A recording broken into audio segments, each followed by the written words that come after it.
Hey guys, my name is Sebastian Oreb. I'm also known as the Australian Strength Coach. I'm here today in my gym, base gym in Australia, and I'm an educator for all things strength. And I got in this industry by accident actually. When I began as a personal trainer, I saw a need for teaching people to rehabilitate themselves. I noticed that all of my clients that I was training had some kind of injury. So I spent a lot of my time learning about rehabilitation. And by accident, over the years, I realized that the best way to rehabilitate somebody was to get them strong. So my focus shifted from wanting to be a rehabilitation expert to all things strength. Now, I train some of the strongest athletes in the world. I'm also a competitive powerlifter at quite a high level. And the type of athletes that I train come from a range of sports like powerlifting, strongman, weightlifting, CrossFit, fitness model, rugby league, MMA. And there's a lot of things that I love about the sport that I play, which is powerlifting, is the exercises that I use in that sport, squat, bench press and deadlift, has a carryover to these sports, which is what I focus on. But today, I'm very excited to say that I have someone that I've been looking up to for quite some time now, Dr. Andrew Locke. And he's highly regarded in Australia and even the world as one of the best physiotherapists or rehabilitation specialists out there. And what I wanted to do is introduce you guys to him. Well, he's going to introduce himself to you. And we're going to have a bit of a chat today. Hopefully dispel some of the common myths and misconceptions related to strength training. And Dr. Locke, you're the man for that. Thank you for coming. Good to catch you, Sebastian. Thank you. Yep. Well, I am Andrew Locke. A lot of people call me doctor or professor, but it's just Andrew. Well, I suppose it's just because everyone sees that, I've worked with a lot of good academics over the years and it just carries through. But yeah, like yourself, I'm a committed strength professional, and to me, I think we're on the cusp of a whole new world of rehabilitation now that is strength-based. So, one of the things I always say about being a physiotherapist is that the important thing was for me to lose my religion. I had to stop being a physio and embrace the fact that I was embracing science. Mm-hmm. Because basically if you're constrained by just your profession, then you're going to miss that the science of other professions is also imperative to you. So I'll listen to chiropractors, osteopaths, Chinese doctors. I'll listen because there's clues out there that there's more for us to always learn. Mm-hmm. And strength has definitely shown itself to me as to be the way that we will fix spines in the future, and we're doing it now. There's no laying on your back, silly Pilates reformers and things like that, that basically you see people are still on those year after year after year, 3 times a week, and they're still talking about having a back problem. Now, our approach is you've got a back problem mainly because you're weak, weakness being a bad movement pattern. And our squats and our deadlifts especially, we're teaching great movement patterns. These are some of the greatest rehabilitation exercises you can do. So performance for a great athlete and rehabilitation for the general spine comes back to often those two movements themselves. Mm-hmm. So I'm really looking forward to working with your technical work because you're an elite athlete, and we'll be discussing how you move. Very excited for that. It's something that I discussed with you earlier. Is I've read a lot of literature talking about muscles activated in the squat, bench press, deadlift and various movements. And I always think, I know some of the best, strongest athletes in the world, and I've asked these guys and not one of them have ever had any studies performed on them that can tell them the muscles that they're activating during any of their movements. So I just wanted to get someone at your level to have a look at what I'm going to be doing and break down to tell me, am I using quads? Am I using glutes? How much of my erector spinae am I using? Does a squat and a deadlift actually work my core muscles or not? This is things that I don't know. Yep. My focus in moving a heavy weight is to safely and efficiently move the heaviest weight possible from point A to B and win competitions. So it's actually not as important to me how I look in terms of aesthetics, the six-pack in the mirror and so on. Of course, that's an added bonus if it comes. But what's important to me is longevity in the sport. And as I said, winning competitions, moving that weight from A to B. So with moving that weight from A to B, as a good friend of mine, Ernie Lillybridge Sr. says with his squat, he's trying to get his ears to move that movement if it could. You're talking about stability. Yep. You're basically talking about the thing that relates to the rehabilitation person who doesn't lift weights, to the elite athlete. It bases around we all need stability. And you're going to turn on as many muscles as you possibly can to make yourself like a pyramid. It's basically strong, immovable. With a spine, we have to do the same thing. We have to turn every muscle that we can on to create stability. So it's got to be done, usually on your feet. And this is how we live our lives. So, most of the people that we see doing rehab things where they're sitting on balls and they're lying on their backs, waving their arms and legs, these things will not get you strong. All they're going to do is really end up making you weak. So we have to be on our feet, we have to have resistance, and we have to progress to that level. Everything's on a case-by-case basis. And what we're going to look at now is, when we look at how you move, we'll understand how this is even important for the rehabilitation spine. And the principles behind it are the same. Turn on everything you can, keep yourself stable. And there are some things you're going to do differently to certainly the beginner, and why it works for you and might not work for them, and they're going to have to earn their stripes to get to your level. So I'll tell you, getting to this level, just to make it a little bit clear, I'm not a world record holder by any means. In Australia, I'm at a high level, and I've got a lot further to go, hopefully. But something that I just heard you say is, with stability and turning everything on. I talk about tightness and rigidity of the torso. I'm talking about this from a strength standpoint. I'm trying to hold a heavy bar on my body, and to do that, I can't be soft or limp. Watch Mike Tyson throw a right hand. Watch that torso. It's like a barrel of power, and everything comes off that barrel of power. So we always say proximal stability, as Professor Milgill would say, proximal stability produces distal ability. You've got to have this to produce great performance. So what muscle is Mike Tyson using in that punch? Everything. He's using the earth, he's using his feet. Okay. You get hit with the planet when you get hit with that. Okay, good. So this is what I want to try and get down to the bottom of, is something as I've advanced myself as a lifter, and when I train a novice lifter, is trying to get more and more muscles on and trying to teach that person how to use their body. You don't get tight. You don't get hurt when you're tight under a bar. You only get hurt when you go soft. When you let go, when you forget what you're doing, when you drop your head maybe, various cool tools that you shouldn't be doing, that's when you go soft. That's when you get hurt. If you're tight under that thing, you're not going to get hurt. So this is what we're trying to do. So the exercises and the techniques that I'll use to shift the heaviest loads go hand in hand when teaching somebody how to stay pain-free or to rehabilitate themselves. Or to pick their car keys off the ground when they drop them. Okay? It doesn't matter. If you're going to pick up 300 kilos off the ground, a lot of the movement patterns you're going to use, a lot of the techniques you're going to use are very similar to the same movement pattern that a person should do when they pick anything up off the ground. So we're going to look at, there's some basic things in there, how your hips move, how your back moves, how everything holds together. So you said deadlift, and I like that, and it brings me back to a thought that I've had about you. The very first time I met you, you were working in this gym, and you're treating your patients from start of the day all the way back to back till the end of the day. And we have a treatment room here in Base Gym, and it's quite interesting. We've got, everything set up. We've got a nice massage table. We've got everything that Andrew needed. Except for the massage, because I don't do that. Well, he was spending the whole day out here with barbells, and one of the most common things that I saw you doing was actually deadlifting with all of your patients. Yeah, they pretty much all were at the point that those ones needed to learn how to move a bar off the ground. And all of them could, which was great. So a common misconception with deadlifts is something that I hear from physios that I'd rather not work with, is when they tell their patients to stop deadlifting. Well, I always say, it's sensible to fear what you don't understand. And if you don't know how to deadlift, don't tell people to deadlift, because you don't know what you're doing in the first place. If a doc says to you, oh, squat's bad for your knees, you're going to say, oh, front squat, sumo squat, Olympic squat, power squat, high bar squat, low bar squat. Which one, doc? Which one's the problem? Well, if he can't explain to you which one of those is the problem, he probably doesn't know how to squat either. So then you've got to find a doc who does. Definitely. So that leads me to one of the questions that I wanted to ask you. There are so many myths that are going around with strength training. Like you said, this is only coming from doctors that don't know how to prescribe the exercise, so they're going to steer you away from it. But is a squat actually bad for your knees? It's a human movement. It's what people do.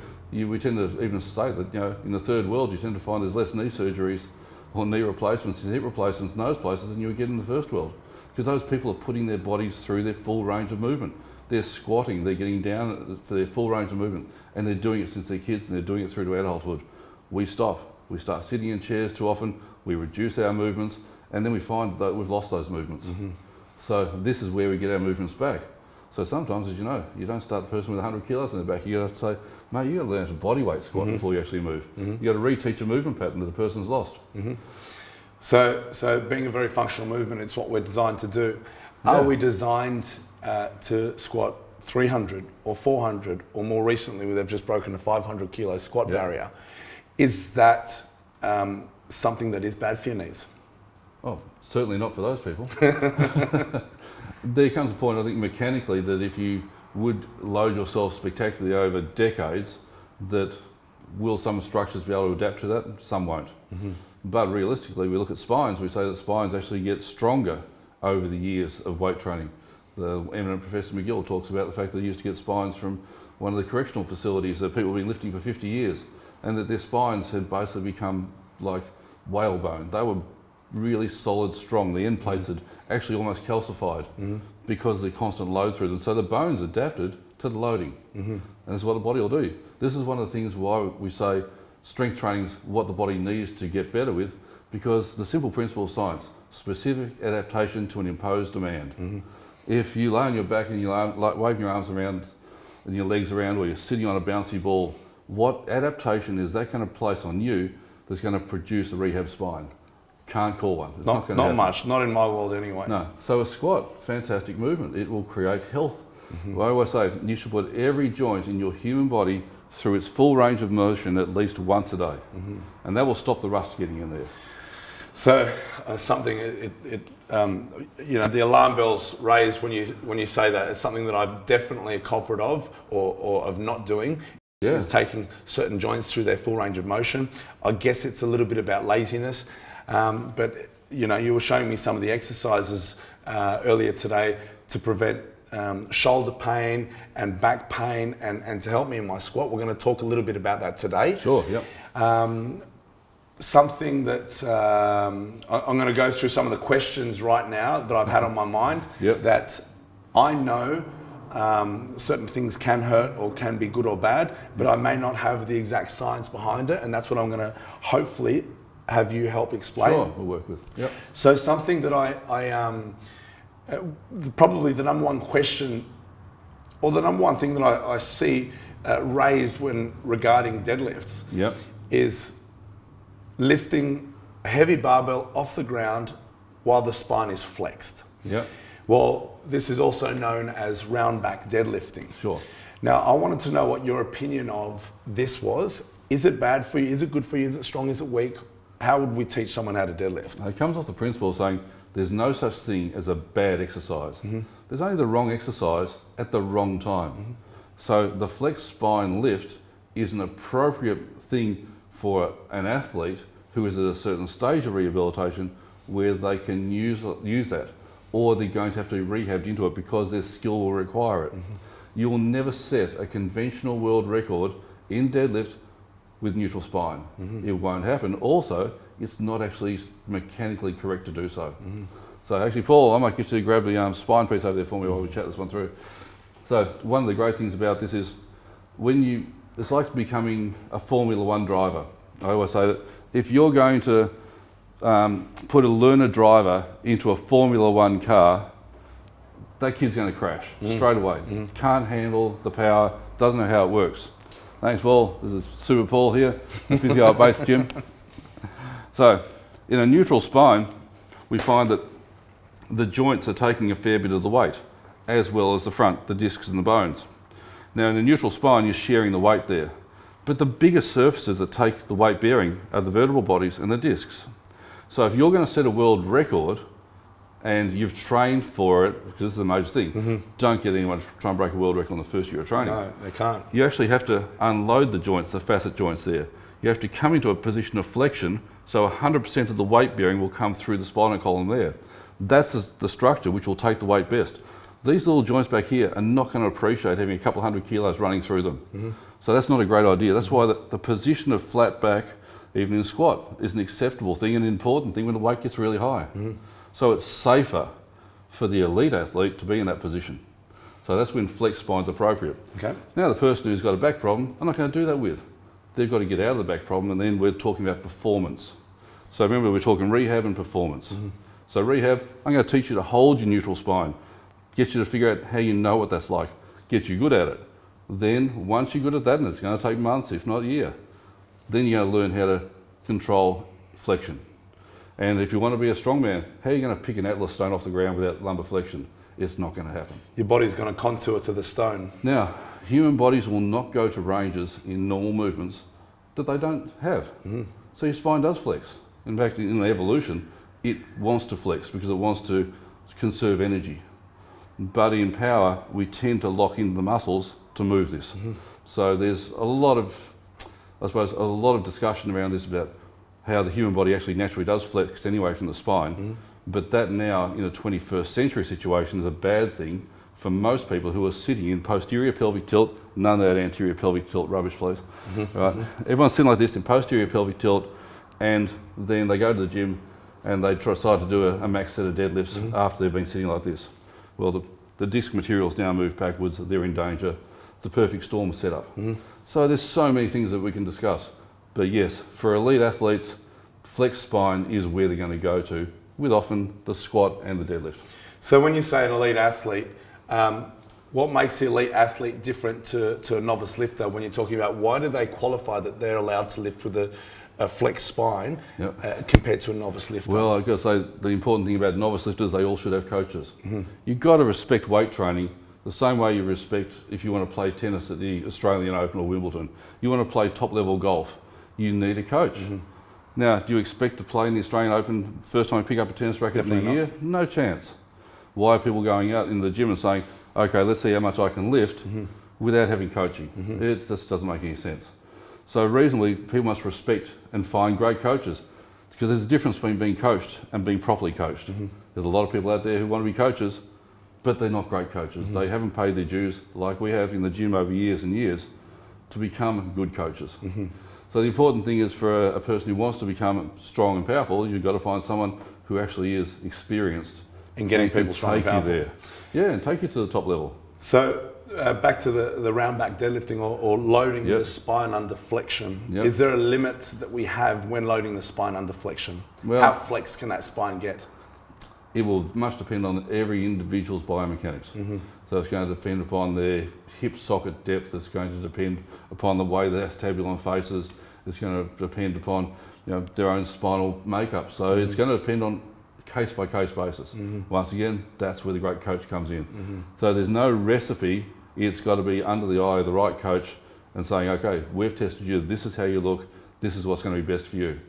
Because in deadlifting, for example, you may have what we would say is the optimal position for that person to achieve. Biomechanically perfect, but they can't use that because they can't function there yet. They haven't got the strength of the glutes, or they haven't got the strength of the extensors. So you're going to put them in what we call now the optimal position. What can they recruit well to perform the lift well? And eventually our aim is to get them to their optimal position. So we're going to make them function first. So functional training, as in where their body can be strong, use what they got, use their gifts, but we're going to accessorise to get them to optimal body position. Okay. And that works with sumo more than anything. I can take a person into perfect sumo position, but they can't hold it. Their adductors will scream. Their glute medius can't hold the position. Okay, we'll bring them in until they can hold that position. Takes 6 months, then we'll move them a couple of centimetres out. It's a long ball game. We're in this for years. It's not going to happen overnight. So something else about the deadlift. A lot of the times I'll start someone in a neutral spine. There's a lot more, and we're going to go into this when I deadlift, and we're going to get Andrew. He's going to talk about what I'm actually doing. And it's not just about the spine, and it's not just about focusing on whether we're flexed or not. There's a lot of things happening. We're picking the bar up with our hands. There's our foot position, head position, shoulder position. There's a lot going on. So it's not just about the spine, and we will cover that. Because often I get people coming and say, oh, I can't squat because I've got poor ankle mobility. And they want to be powerlifters. And I say, what do you need ankle mobility for? If you're a powerlifter, reasonably, 99% of all powerlifters need zero ankle mobility because they're going to want to have a 90-degree tibia to the floor anyway.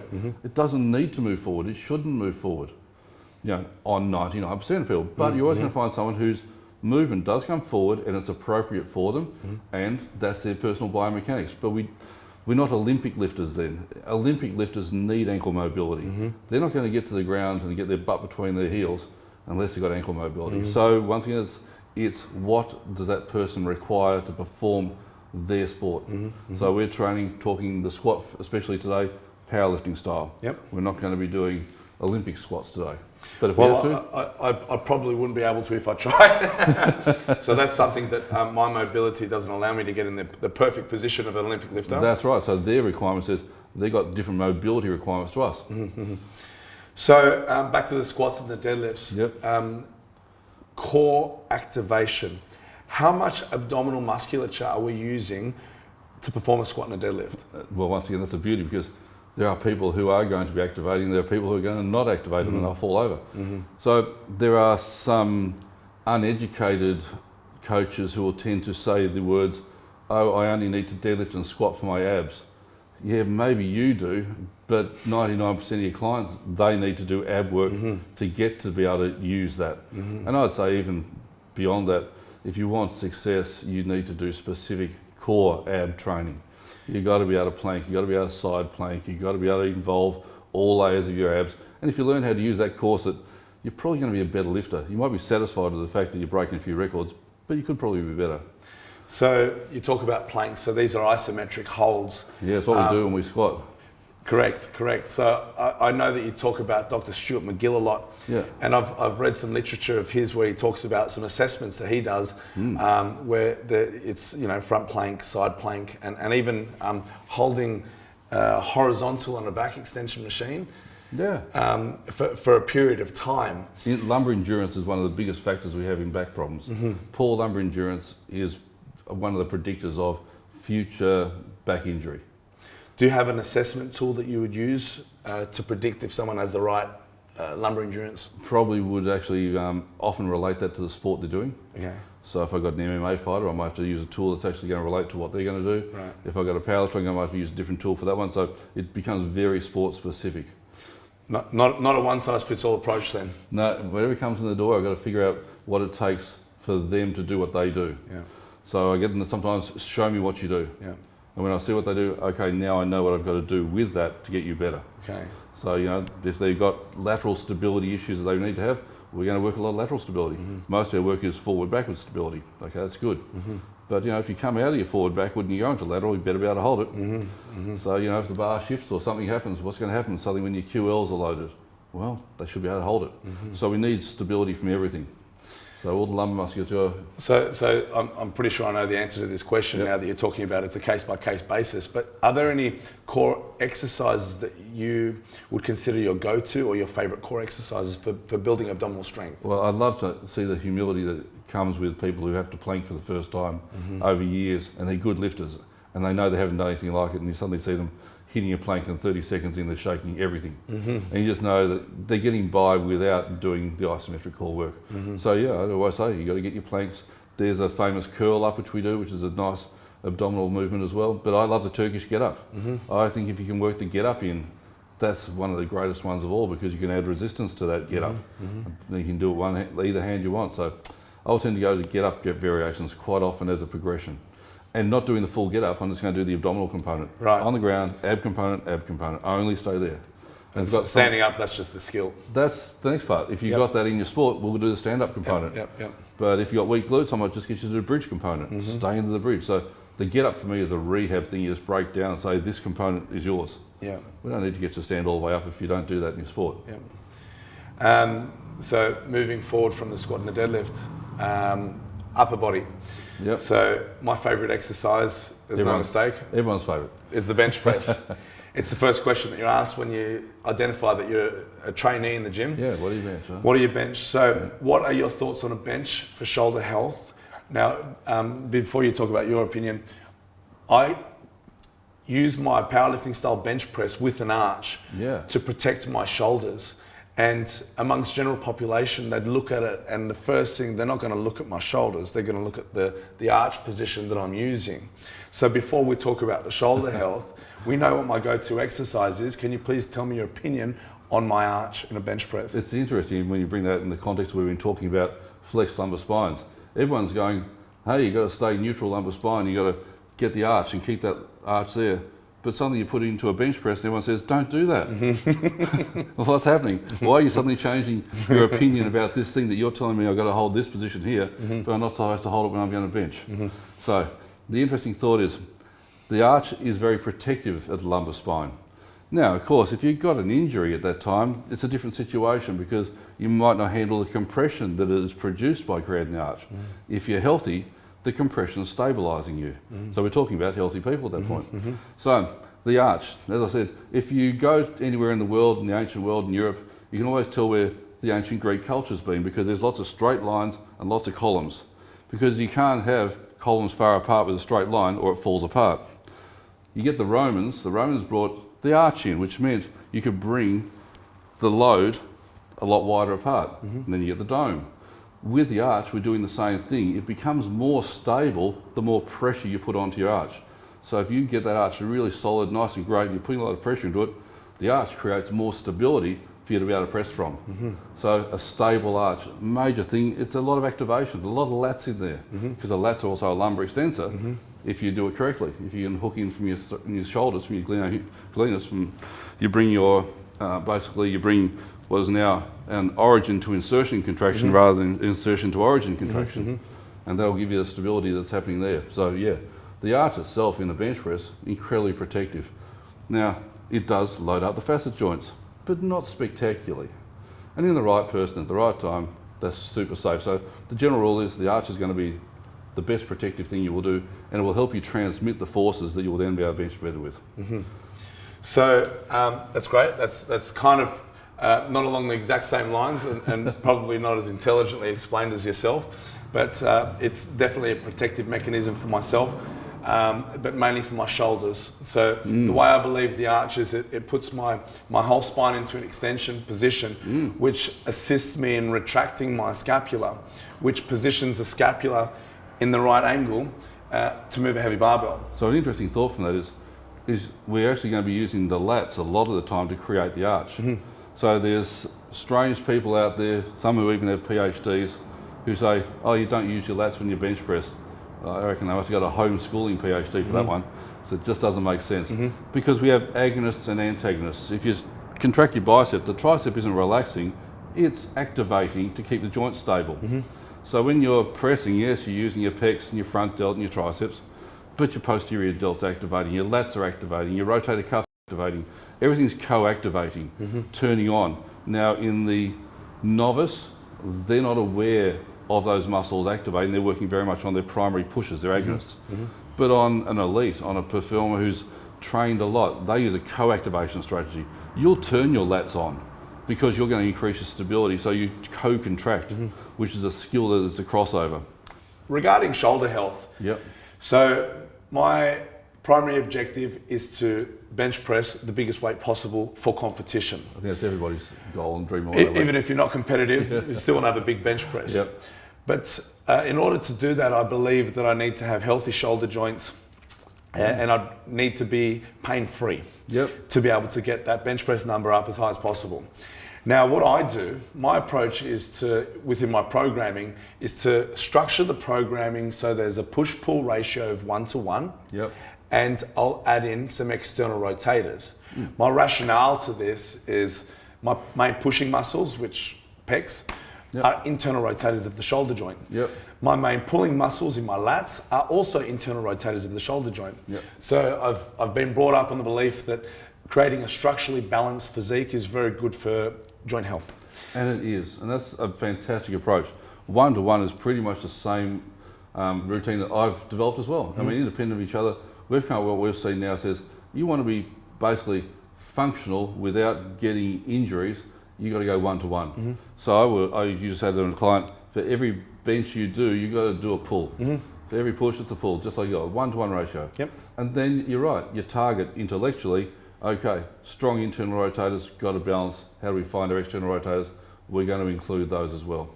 Great. So what are your go-to external rotation exercises, or I should say exercises to train your external rotators? I've developed an interesting concept where I've moved away from doing the external rotation movements which have been dominating forever, because that's basically someone grabbing an anatomy book and going, this is what it does. I now look and say external rotators are holding basically in this position. They're basically acting in almost an isometric fashion. So what I do is I use a movement where I externally rotate the arm and I extend. So the arm is externally rotated and I'm bringing it into an extension movement. That's far more translatable to then our push and the opposite movement. Okay, I like that exercise. Yep. I'm going to definitely include that in my training. You'll enjoy that one. And I have been a culprit of actually, externally rotating my shoulder joint. That's what everyone was taught, yeah. Yeah. Okay, good. Thank you for answering that question. Now, there's one more I wanted to speak about. I got off track a little bit, but I want to go back to the squat again. Yep. Now, something that I'm asked a lot about, and for myself, I had a rule. It was about butt wink. Yep. So for those who are not aware of what butt wink is, it's basically when the pelvis at the bottom end of the squat, it goes into posterior pelvic tilt, and potentially it's a lack of control in the abdominal muscles. Maybe you can break that down. Well said. What are your thoughts on butt wink? Is it bad? Is it acceptable? It shouldn't happen until it is structurally necessary for it to happen. So if a person has deep hip sockets, for example, they're going to get to a position where they can no longer hold a neutral spine into the squat and their back is going to flex to take them further. You can't negotiate it with it. They just run into their biomechanical limitation. But the person who butt winks before their biomechanical limitation is showing weakness. So we examine that. We look and say, check a person's movement, see where they're perhaps butt winking if they do, and then we can test it out and see whether they can hold that if we produce a different movement. Now, we can do a lot of anatomical tests and determine what a person's hip structure is like. So yeah, with the butt wink, can that person achieve that height and that position with a neutral spine in any other position? Say, can they sit straight like this in a neutral spine? Well, if they can, they could probably be able to squat in this position as well. So if they're slumping and hitting this into a butt wink at before 90, and yet they can sit like this at 90, it probably tells us that they've got a functional weakness. So that's why it's not about, hey, yeah, I'm deadlifting and squatting to make my abs work. That's the person who needs to actually translate an abdominal movement to a performance art. So I am a person who says, sometimes you've got to isolate to get a person to understand what you're dealing. Isolate, then integrate. So this is important. A lot of people decry the isolation. Well, a lot of people don't know their muscles, so you do need to isolate to make them feel it, because they don't know what their muscles are. They haven't probably been to university and spent a lot of time finding what a muscle actually is, and it's amazing how many professionals seem to forget after their exams what those muscles are. So it's really important to help a person find that muscle with an isolation movement and then say, okay, I'm going to integrate that now into your bench, for example, getting the lats to activate so your arch is stable, all those sorts of things. Yeah, so all the cues that you might use with a lifter, you're using them to integrate an activation. So something interesting you spoke about. So when I asked you the question, is butt wink acceptable? Well, is it acceptable?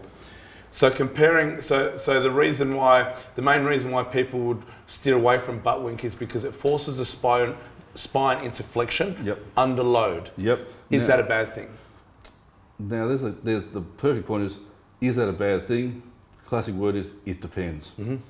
So you must learn how to control flexion. So yeah, a flexed lumbar spine can be stronger, but if you can't control it, it's dangerous.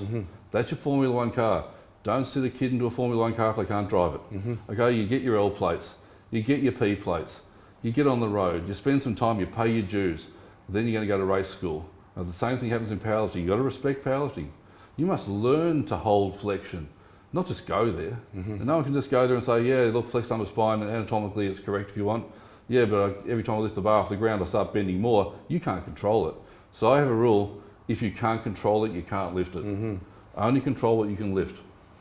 Okay, so I like that thought. That so if you're picking up a deadlift bar and you start in flexion, if you can't control that flexion, what will happen? You're going to flex. You're going to have most likely the injury comes from a segmental movement. So just even 1 degree is enough to create a disc injury. So you've got to be so good that there's only going to be 1 degree of flexion of that spine. It's going to hold strong in either neutral or flexion, depending how experienced the person is. So it's driving a Formula One car. At the top level, you watch it. When that bar leaves the ground, stop frame, watch all the best. The back might be flexed, but it never flexes a millimetre further. But you watch all the YouTube videos of people getting injured, watch the bar, stop it when the bar's about to leave the ground, watch the next step up, okay? And that's where the form breakdown comes. So the spine will then flex like a fishing rod? Yep. And that's where there's danger. That's where there's big danger, and that's where the surgeons will make the money. But under control, you'll see a flexed spine go only into extension. And you'll stand up in the podium at the World Championships and have to set your world record. And in a butt wink, they're trying to hold neutral and they're getting forced into flexion. That's uncontrolled flexion. Yeah, and that is dangerous. That is dangerous. Okay. Yep, movement under load is dangerous. Okay. So we always call it a moment arm. It means that physically it's held. Movement is the problem, moment is not. So that's what it's like, the fishing rod or the crane. You've got to be the crane, not the bendy fishing rod. Okay. I like these analogies that you're using. Yeah. Very helpful. What I'm going to do now is let's try and put it into practice. You bet. So what I'll start with in a powerlifting competition, we start with a squat. Yep. So you can probably see I got my gear ready to go. I thought you were sleeping those. I do sometimes. And we're going to get you to break down what I'm doing and why it's effective. Yeah. And if it's safe or if it's not. Let's see. All right, let's do it. Time for talking over and time for action to begin. So Sebastian's going to demonstrate his squat technique, which is the way he works. So let's see what Sebastian does when he gets under a bar.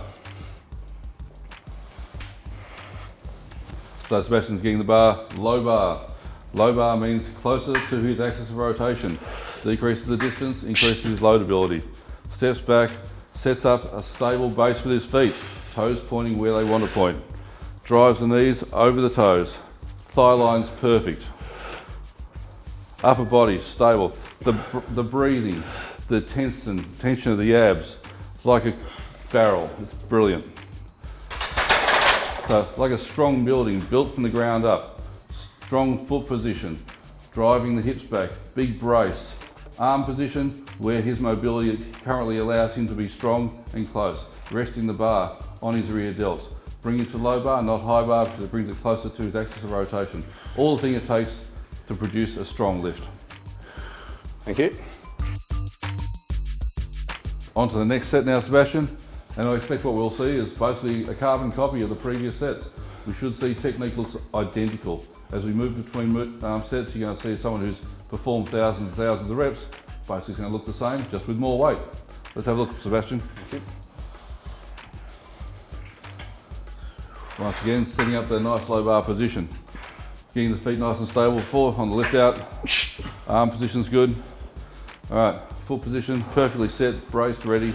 Abs, putting onto the belt, now wearing the belt. Head position, looking straight ahead, not moving a millimetre. Up, so that's bringing that extensive tightness, beautiful, working that belt. So the brace is now increased and the stability is increased by the belt. Great work. Look good. What a winner. This is my bench press setup, so a lot of people are different with this. This is I prefer I prefer a wide grip bench press.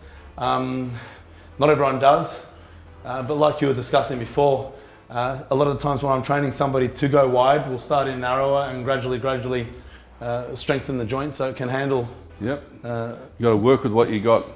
And going wider as well, of course, reduces the range of motion, which my goal in a powerlifting competition is just to move the heaviest weight possible. That's what we're here for. So, check it out. Slide back. The reason I slide back is so that I can get my feet back far enough. If I start here, I can't get them back far enough. So I slide back so my head's off the bench, bring my feet back. From this position, I drive my heels down, which extends my hip joint. Extension of the hip joint will also extend my whole spine. So I'm driving my heels down as I'm sliding into position. Extension of my spine helps me retract the scapula. Correct. And then I'll want to Creates that beautiful arch.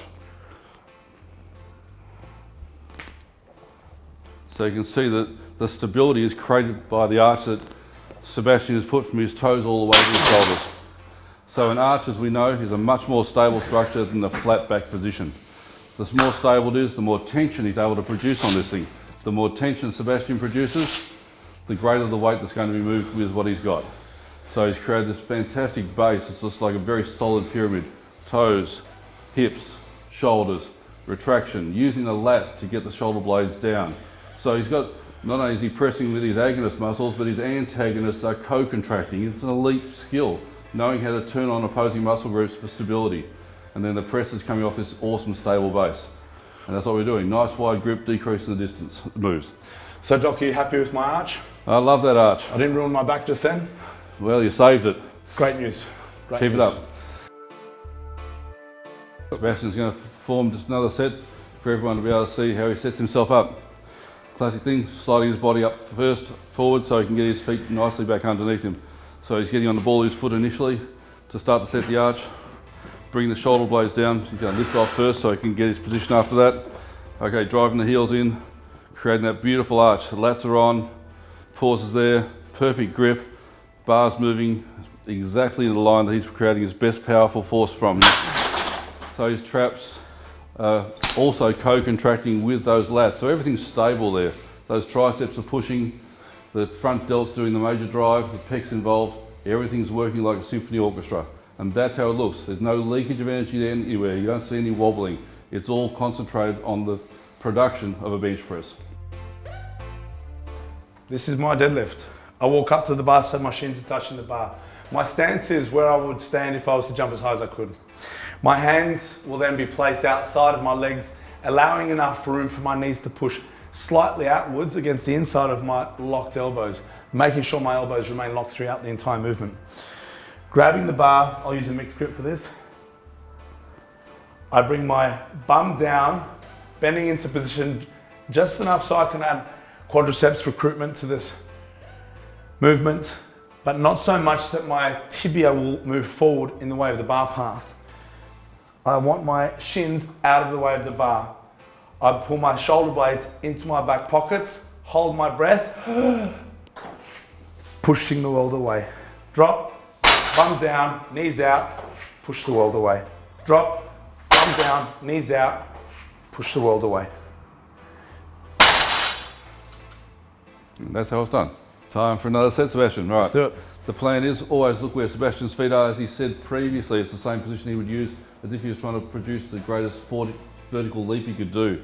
So as Sebastian Hill said before, he is pushing the world away. So he's producing, as we would say, Newton's third law. For every action, there's an equal and opposite reaction.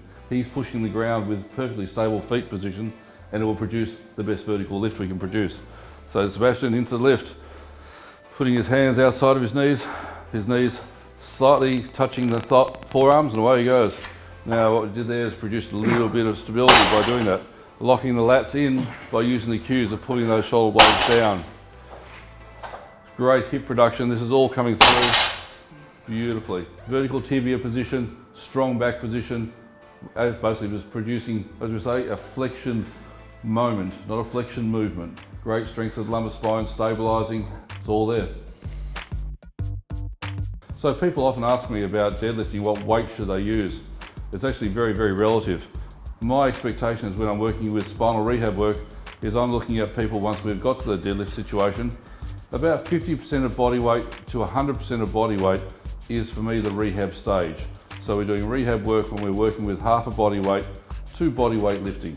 Once we're getting to body weight, training time begins, and we're talking about training for me is normal healthy person should go from either body weight to double body weight. That's my expectation of what a good healthy person should be achieving. Now if you're going beyond double body weight, you're talking about looking at a competitive environment. So safe training under the right coaches, I expect people to be working body weight to double body weight safely. And with good coaching, this will be a safe endeavour, and it is producing great spine health by holding this flexion moment arm, creating a weight that you can hold safely and correctly. Now Sebastian's going to take us and show us what good performance is all about. So nice foot position, once again, producing the best force you can. Hands in the mixed grip. Aim for the vertical shin and driving out through the hips. So much muscle torque currently coming through those glutes. holding the spine in an unnegotiable position, locking brilliantly and safely all the way through. Fantastic to see, Sebastian. Thanks, Doc. So that's a wrap. A great day with Andrew Locke. Yes, Thank you so much for coming. Really appreciate an expert's scientific opinion on my movement, kind of validating some of the things that I'm doing correctly and also pointing out some of the things behind the scenes. He was kind enough not to do it in front of the camera that could be improved on. There's always room for improvement. So I really appreciate that. Hopefully we answered a few of your questions today. Perhaps we debunked a few myths that are going around. Thank you so much, Andrew. It's great to be working with you, Sebastian. The basic message that really comes out of this is strength is the major thing we're working for. Strength is the thing that will prevent most of the injuries that people get that were preventable. Whether it's weakness of will or whether it's weakness of body, they're preventable things that people work for it, health will come.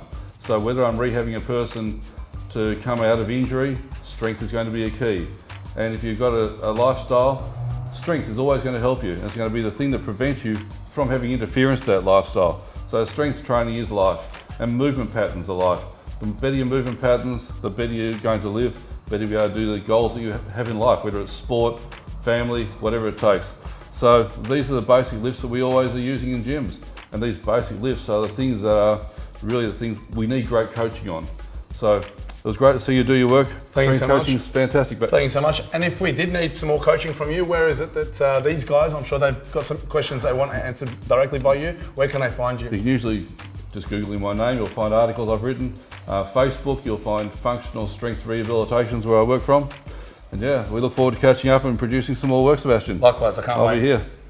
Thank you, guys. See ya.